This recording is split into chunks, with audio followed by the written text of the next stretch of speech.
about some more cell organelles. So the first cell organelle which we are going to discuss today is Golgi bodies.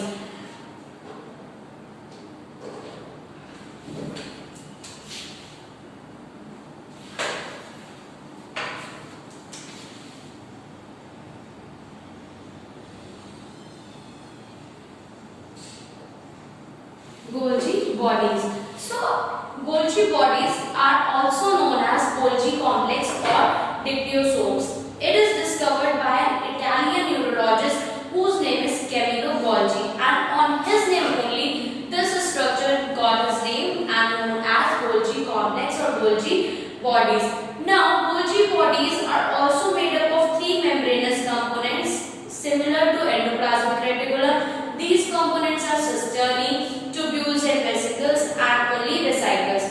And each stalk of cisternae has two phases, cis phase or trans phase, which are also known as proximal phase or distal phase. So that is the structure of Golgi apparatus. And what are its function?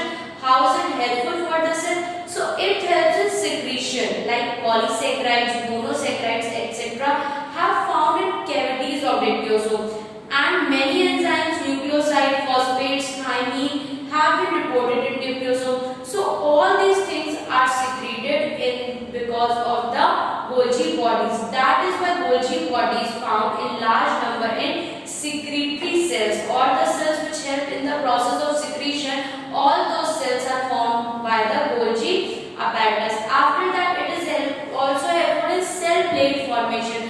Vesicles of Golgi complex separate out from main body and collect in the cell plate region and form a new cell plate. So new cell plate is also formed with the help of Golgi bodies. Other than this, cell wall formation is also done by Golgi bodies, and production of hormones is also an important function of Golgi bodies. Formation of acrosome during spermatogenesis. The formation of acrosome, which is a part of sperm, is also done by Golgi bodies, and glycosylation of lipids and proteins is also done by Golgi bodies. So these are some of the functions of Golgi bodies. Now coming to next cell organelle, which is non-autonomous cell bounded organelle by single unit membrane. All these structures are double unit membrane or single unit membrane. Now we are going to talk about only single unit membranes. So the first structure, which is single unit, is lysosomes.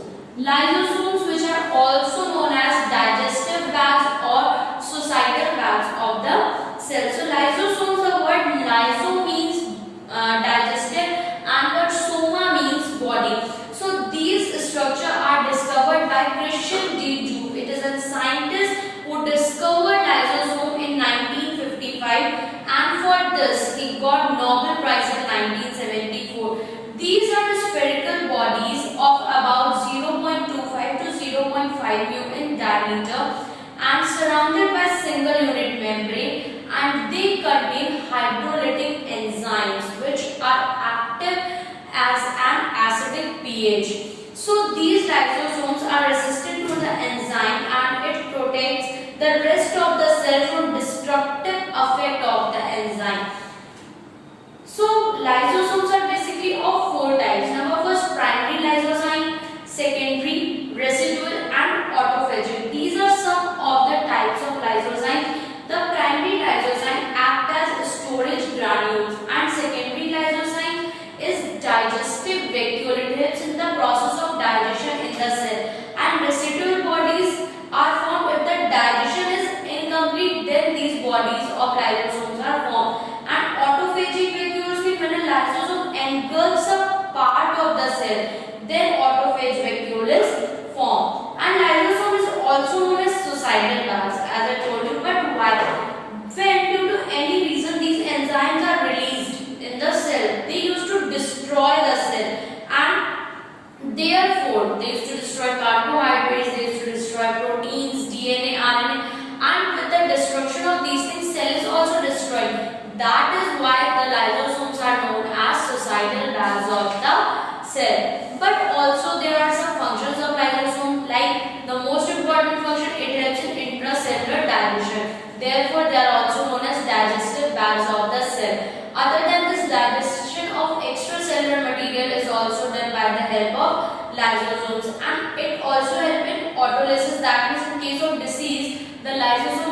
destroy the cell. And trigger of cell division, that means during cell division some lysosomes are found periphery of the cell, and therefore the scientists think that as lysosome burst, cell division starts. Other than this, it has important function or important activity during fertilization. As I told you that the head of sperm contains a lysosomal enzyme called acrosome, and these acrosomes are formed because of lysosome only. So it is also plays important role in the function of fertilization. After that, there came another organelle which is spherosomes. Other organelle which are known as spherosomes. In seeds of some plants, for example in castor bean seeds, the reserve material is stored in lipid containing bodies, and that lipid containing bodies are known as spherosomes, and these are very small spherical bodies and surrounded by only single unit membrane. And like lysosomes, they also contain hydrolytic enzymes like hydrolase, protease, ribonuclease, phosphatase and esterase, and they differ from lysosome in their specific lipidic nature because they are lipid containing organelles, and their main function is collection, transportation and synthesis of fatty acids, or the fatty acids are synthesized, transported and collected with the help of spherosomes only. Now the next cell organelles is lomesomes.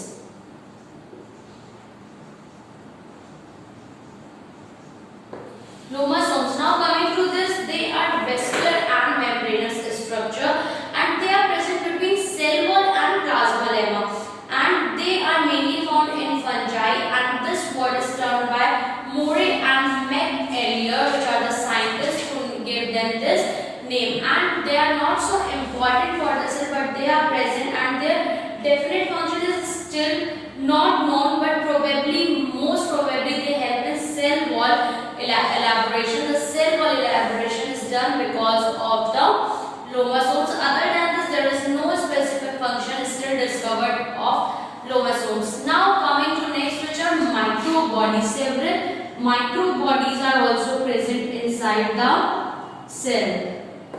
So many kinds of microbodies are present, and they are very small, spherical, and only about 0.3 to 1.3 mm in diameter, and consisting of single unit membrane. There are two types of microbodies basically.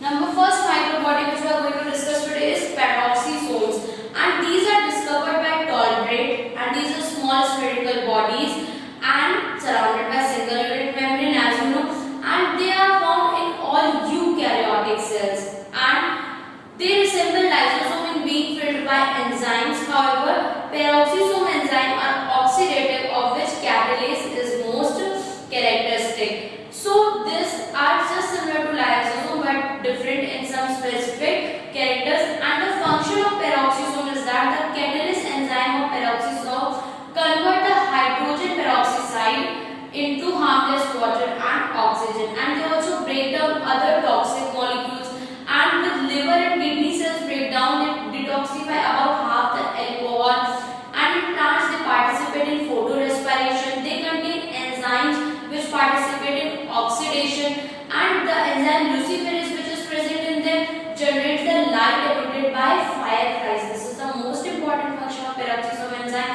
that the enzyme whose name is luciferase, it generates the light which emitted by fireflies, or we can say lightning bug, the insect which used to produce light. That is because of the enzyme present in peroxisome. Other than peroxisome, the other microbodies is glycoxysomes.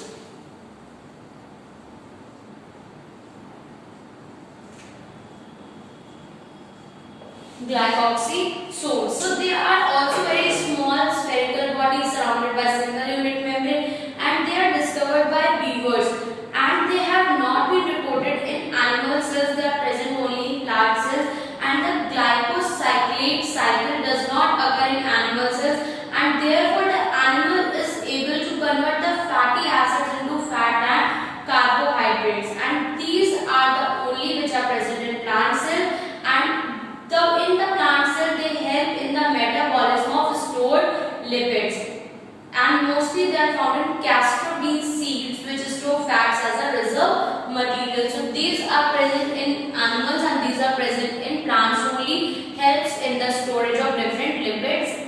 their synthesis. So that is all about microbodies. Now coming to the next point of this chapter, which is flagella and cilia, which are also a part of the cell.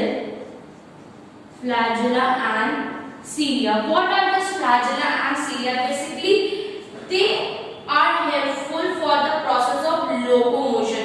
Some organisms are either motile, that means they can move from one place to another, or else have motile reproductive period, that during the process of reproduction they have to be motile, because for the process of sexual reproduction, when two male and female gametes are fused together, then only reproduction ends, and for that purpose they have to move from their place and goes towards the other member of its species. So motility is usually due to the activity of one or more whip-like organ, and that whip-like organ is called flagella, which are anteriorly and laterally inserted. Each flagella form a basal granule within the cytoplasm and extended through the pores in the cell wall to the outside. And other than flagella, in some cases whiplash and tensils, these are two types of flagella, whiplash and tinsel, these are present, and in some other case cilia is also present. They are the locomotory organ of the cell. So basically, what are whiplash and tinsel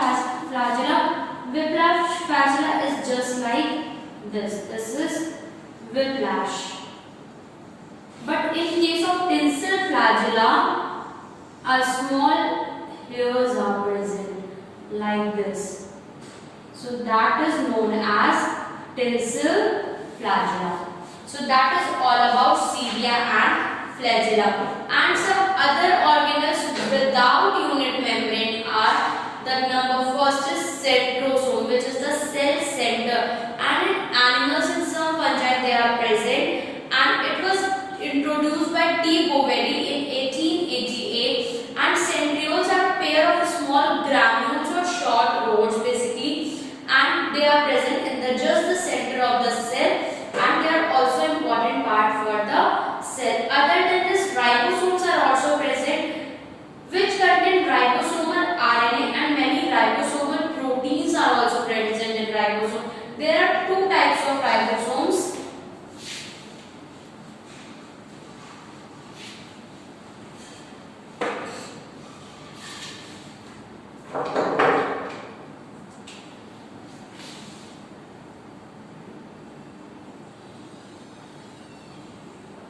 Ribosomes. Ribosomes are basically of two types. It is somewhat structured like this.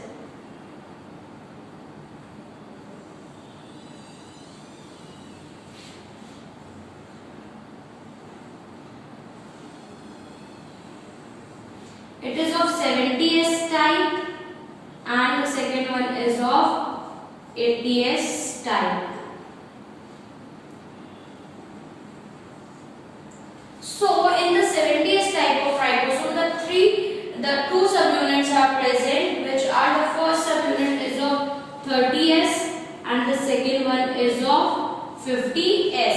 And in the 80S type of ribosome also two subunits are present, which are of 40S and this is of 60S. These are two subunits of ribosomes which are of different numbers. In 70S type of ribosome, 50S and 30S subunit, and in 80S type of ribosome, 60S and 40S subunit. Basically, they are free ribosomes because they are present freely inside the cell, and they are only of two types, 70S and 80S. 70S are smaller in size, and their sedimentation coefficient is, the full form of S is sedimentation coefficient. So their sedimentation coefficient is 70S, and they are found in prokaryotic cells, and 80S that is found in all eukaryotic cells. And the components of ribosomes are RNA molecules, E. coli ribosomes, and other things which are present inside the ribosomes. And now discussing about the function. So the only function of ribosome is synthesis of proteins. They help in the formation of proteins inside the cell. The ribosomes act as a synthesizing machinery of proteins inside the cell. So this is all about ribosomes, and here we have organelles, and in our next class we will discuss about cell inclusions. So that's all for today.